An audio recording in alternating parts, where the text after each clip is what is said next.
The city of Utrecht is the fourth largest city of the Netherlands and finalist in the competition to become Cycling City of 2016.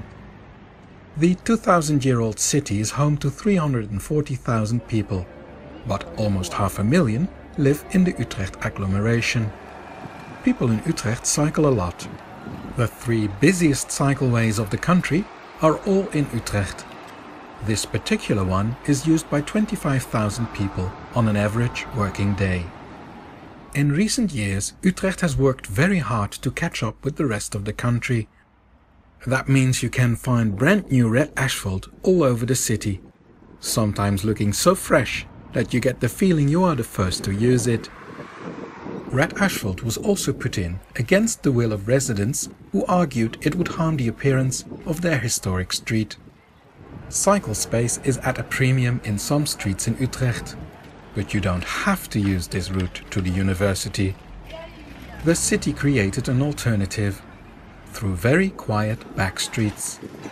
The so-called Herenroute, named after one of the streets you pass, has small markers in the surface to guide you through the historic city centre. Eventually, all routes lead to the wide main cycleway to the university and the campus itself. The over 30,000 students of the Utrecht University celebrate its 380th anniversary this year.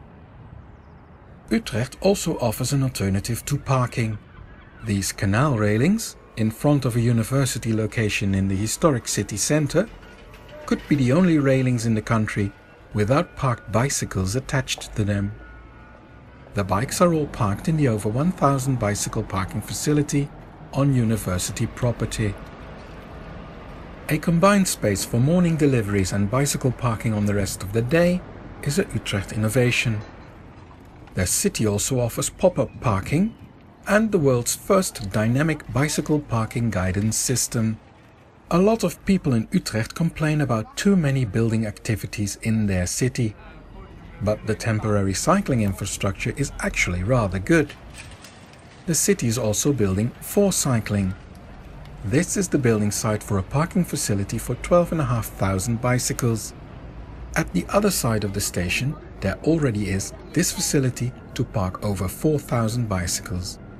In 2020, there will be 33,000 bicycle parking spaces around Utrecht's central station. Utrecht is trying to actively decrease the use of cars in the city. The current council wants to downgrade all roads to two-lane streets. This street will be reconstructed this very month.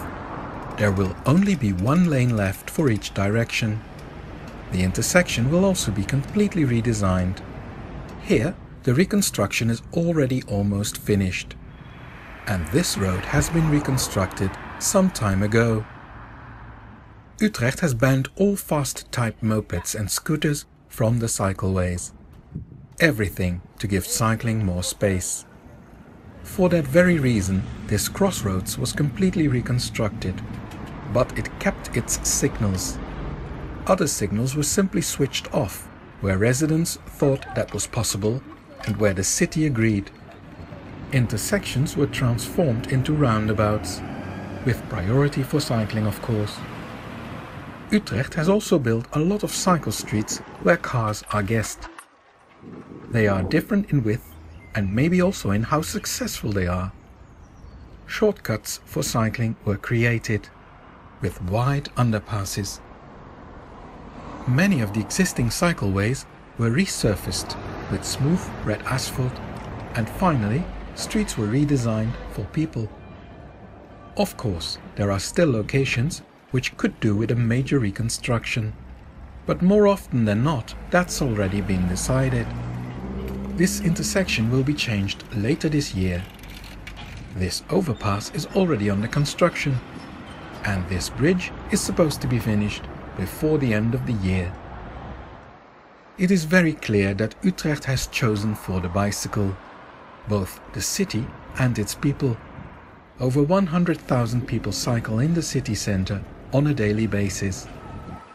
I would not be surprised if it was decided that Utrecht is Cycling City of the Netherlands in 2016.